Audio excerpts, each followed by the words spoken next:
भाभी, अमर तो आपके माता पिता भी नहीं है। आज तो मेरा दुख है, कभी न कभी वो आपका भी होगा। भगवान ना करे तब आपकी भाभी आपके साथ ऐसा व्यवहार करे जैसा आप मेरे साथ कर रही हो। मोहिनी रोते हुए अपनी भाभी ममता से बोली, लेकिन ममता तो आज पूरे दम्भ के साथ बोल रही थी। उसे कोई लेना देना नहीं था कि उसके कारण किसी की आंखों में आंसू आ रहे हैं या किसी का दिल जोर जोर से रो रहा है। और सुने भी क्यों, ननंद ने कौन सा उसके साथ कभी अच्छा किया था। बड़ी बेशर्मी के साथ उसने मोहिनी को जवाब दिया, मेरी किस्मत तुम्हारे जैसी नहीं है। जब तक मम्मी जी पापा जी थे हमने रिश्ता निभा दिया, यहीं तक बहुत है। अब ज्यादा हमारे सर पर चढ़कर तांडव करने की जरूरत नहीं है। अब जब माता पिता ही नहीं रहे तो अपनी जिम्मेदारी खुद उठाओ।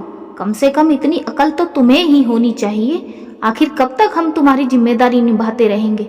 सही कहा भाभी, इतनी अकल तो मुझ में ही होनी चाहिए थी, पर पता नहीं क्यों भाई के लिए बेशरम बनकर यहाँ रह रही हूँ।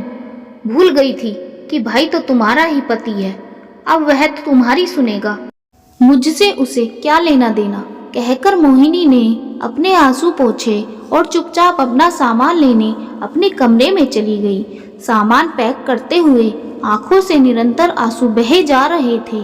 रह रहकर पति नमन का चेहरा आंखों के सामने घूम रहा था। नमन के घर में उसकी इज्जत तो थी, उसने अपने पैरों पर खुद ही कुल्हाड़ी मार ली। दूसरों के कहने पर अपना घर तोड़ लिया और बात कुछ भी नहीं थी, सिर्फ एक सोने के गहनों के पीछे इतना बड़ा तमाशा कर दिया कि बीच में रिश्तेदारों को ही बचाव करना पड़ गया। लेकिन उसके बाद ताव ही ताव में हमेशा हमेशा के लिए मायके आ गई। माता पिता ने भी अपने घर में उसे जगह दे दी, पर माता पिता के बाद ये जगह रह जाएगी ये उम्मीद बिल्कुल नहीं थी। मोहिनी की शादी 4 साल पहले नमन के साथ हुई थी।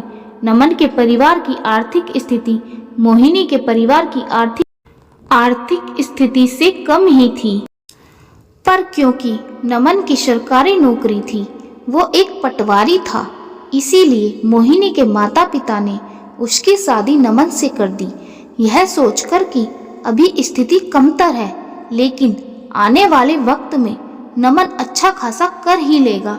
आखिर इसमें ऊपर का पैसा बहुत है। पर पति नमन बहुत ही ईमानदार व्यक्ति थे। उसके परिवार में उसके माता पिता और एक छोटी बहन थी। नमन के पिता एक परचून की दुकान चलाते थे। बहन नेहा अभी कॉलेज में पढ़ रही थी और माँ एक कुशल गृहिणी थी। सब के सब जितना था उसी में संतुष्ट थे। हालांकि मोहिनी का अपने ससुराल में मन नहीं लगता था। उसे हर चीज में कमी ही कमी नजर आती थी। कई बार तो वो इस बारे में अपने पापा से शिकायत भी कर चुकी थी।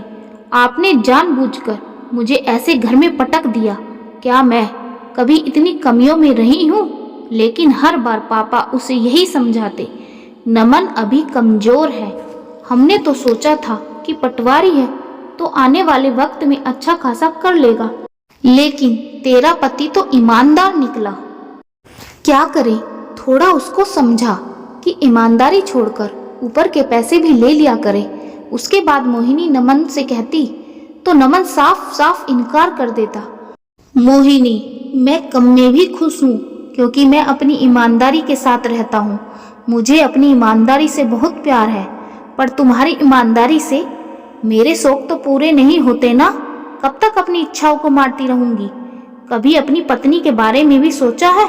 मेरी सारी सहेलियां हमेशा गहनों से लदी रहती हैं, किटी पार्टी करती हैं, घूमने फिरने जाती है, और यहाँ मुझे देखो, मेरे पास तो कमी के अलावा कुछ नहीं है।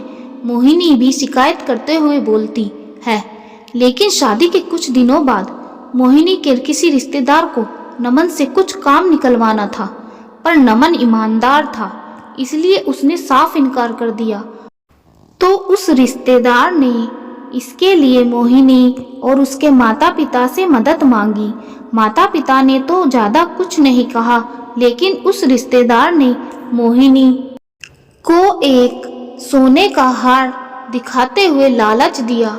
कि अगर वो उसका काम करवा देगी तो वो उसे ये सोने का हार गिफ्ट कर देगा। उस हार को देखकर मोहिनी को लालच आ गया। उसने इस बारे में नमन से बात की तो नमन ने साफ इनकार कर दिया। इस बात पर मोहिनी उससे लड़ पड़ी। मुझे नहीं पता, या तो आप मेरे उस रिश्तेदार का काम पूरा कर दो और बदले में तोहफे के तौर पर वो सोने का हार ले लो, नहीं तो कहीं से भी मुझे हार ला कर दो। कब तक मैं यूं ही कोरी कोरी घूमती रहूंगी? आखिर तुम्हारे पास क्या कमी है तो सही इतने गहने, उन्हें पहन लो। वो गहने तो मेरे माता पिता ने दिलवाए हैं। ससुराल वालों की इतनी भी औकात नहीं है कि कम से कम बहू को अपनी तरफ से कोई ढंग के गहने तो ला दे। क्या करूं तुम्हारी ईमानदारी का मैं? जिंदगी बर्बाद कर दी मेरी तो। मोहिनी, बेवजह बात को बढ़ाओ मत।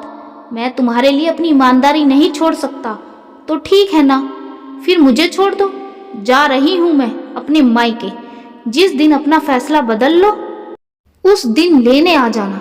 मोहिनी अपना सामान पैक कर मायके चली गई। मोहिनी के माता पिता ने भी उसी का साथ दिया, लेकिन उम्मीद के विपरीत नमन उसे लेने नहीं आया। आखिर अपनी जिद में मोहिनी दोबारा ससुराल ही नहीं गई, बल्कि उसने तो नमन और अपने ससुराल वालों को डराने के लिए तलाक के पेपर भेज दिए। लेकिन वो उस समय हैरान रह गई जब नमन ने भी उन तलाक के पेपर पर साइन करके भेज दिया। आखिर रिश्तेदारों के बीच बचाव करने से सहमति से तलाक हो गया। तब से वो अपने मायके ही रह रही थी। यहीं पर उसने एक स्कूल ज्वाइन कर लिया, लेकिन माता पिता के राज में जिंदगी ऐसो आराम से कट रही थी। भाभी पर हुक्म चलाना, मन किया तो काम करना, नहीं तो भाभी तो थी ही।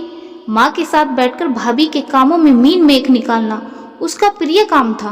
भाभी के साथ कभी बनाए ही नहीं, तो भाभी भला क्यों साथ देगी? अभी 3 महीने पहले माता पिता की कार एक्सीडेंट में आकस्मिक मृत्यु हो गई। माता पिता के जाने का दुख तो था ही, पर फिर भी ये दम्भ था कि भाई भाभी अभी भी उसके सामने झुकेंगे, इसलिए अभी भी उन्हें अपने हिसाब से चलाने की कोशिश कर रही थी। लेकिन उस समय वो हैरान रह गई जब उसे पता चला कि भाई ने धोखे से मकान भी अपने नाम कर लिया है और अब भाभी उसे अपना बंदोबस्त कहीं और करने के लिए कह रही थी। आखिर भाभी ने इतना सहा था तो अब भाभी अपना रौद्र रूप दिखा रही थी। खैर, अपना सामान पैक कर वो बाहर आई तो भाई सोफे पर ही बैठा हुआ था। मोहिनी ने उसकी तरफ देखकर कहा, भाई ये तूने अच्छा नहीं किया, अपनी ही बहन के साथ बेईमानी कर दी। दीदी, तो इसमें गलत क्या है? आखिर ईमानदार लोग तुम्हें पसंद कहाँ है? आखिर भाई का जवाब सुनकर वो ज्यादा कुछ कह नहीं पाई। हालांकि उसने बाद में कोर्ट में मकान में हिस्से के लिए अपील जरूर की और कोर्ट में अभी भी केस पेंडिंग चल रहा है। फिलहाल तो मोहिनी गर्ल्स हॉस्टल में रहकर अपना गुजारा कर रही है। उसने नमन से मिलने की कोशिश भी की थी, लेकिन वहां जाकर पता चला कि नमन का दूसरा विवाह हो चुका है और एक बेटी भी है। वो अपनी दूसरी शादी से बहुत खुश है। ये देखकर वो आगे कुछ कह नहीं पाई। तो दोस्तों, इस कहानी से हमें क्या सीख मिलती है, कमेंट बॉक्स में लिखकर ज़रूर बताना। और कहानी पसंद आई हो तो लाइक करें, शेयर करें और हमारे चैनल वीरा मोटिवेशनल स्टोरी को सब्सक्राइब जरूर करें। धन्यवाद दोस्तों।